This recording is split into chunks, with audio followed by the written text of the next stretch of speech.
You know, one thing I really like about crappie fishing, there's so many different ways to do it.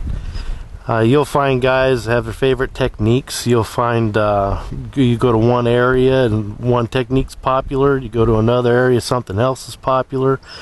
Certain lakes get fished certain ways. I've been fishing a lot of different types of habitat out here in North Carolina, and I've kind of expanded on the ways I go after crappie. I'm primarily a one pole kind of guy, just hit structure and work it over real hard, jigging. Sometimes I'll go to 2, sometimes 4. I've got into trolling a bit, doing some long lining, pulling rods off the side. But one thing I haven't gotten into is spider rigging. And that's one of my goals this year, is to get set up and get into that. I'm going to start small with just a 4-rod group straight off the front, and who knows, maybe it might expand a little bit more from there, but I think I'll just start with 4.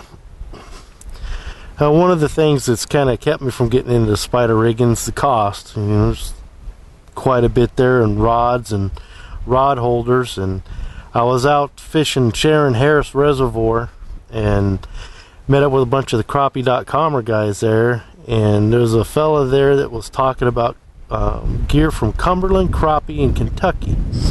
He had his boat pretty well outfitted with rod holders and bait bucket holders and all kinds of stuff, but he talked about how they had real good sturdy gear at really good prices. So I checked them out online at Cumberlandcrappie.com, and looked real good. Prices were great, so I ordered me a 4-rod T-bar, and I'm going to install her on the boat, and we'll see how it goes. Well, first things first here, we got to unpack this thing and see what all we got. Got a bunch of plastic. Here's our mount.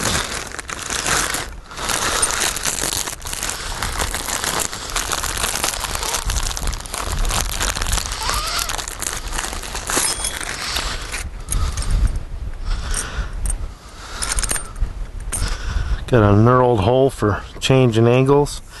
Now I went for the adjustable mount, and the reason I went adjustable wasn't just for adjusting height.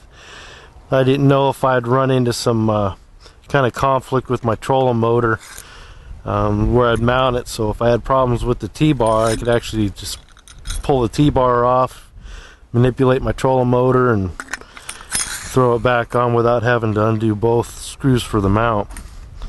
So hopefully that'll make it easy to use. It's pretty sturdy, pretty stout.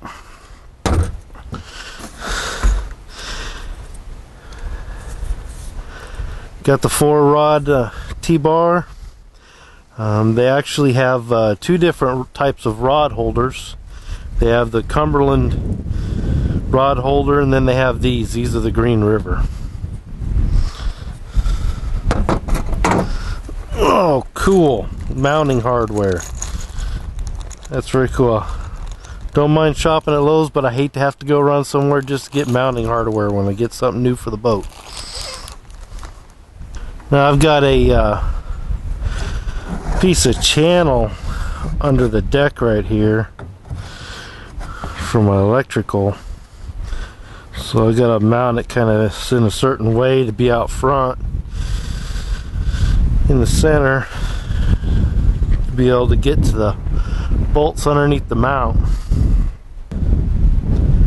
Glad I got the adjustable one. I can get the height just perfect. I'm not gonna be leaning over it or anything. It's all right there in my reach. That's real easy to change the angle on the T-bar. There's nothing to that. It's all right there in easy reach, no leaning over it or reaching out for it. I think that's going to be just perfect.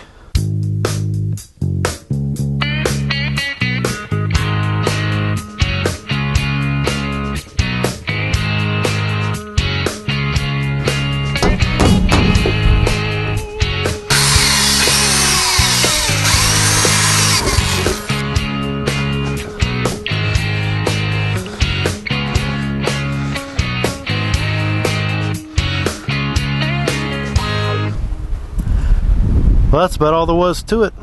Pretty easy, about a 5-minute install. It's stout. I'm real happy with it. Real happy with it. I mean, it's very sturdily built. Good price.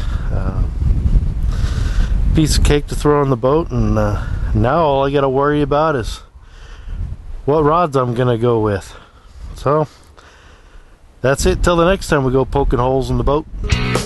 Check them out. T-bars, rod racks, the whole ball of wax at Cumberlandcrappie.com.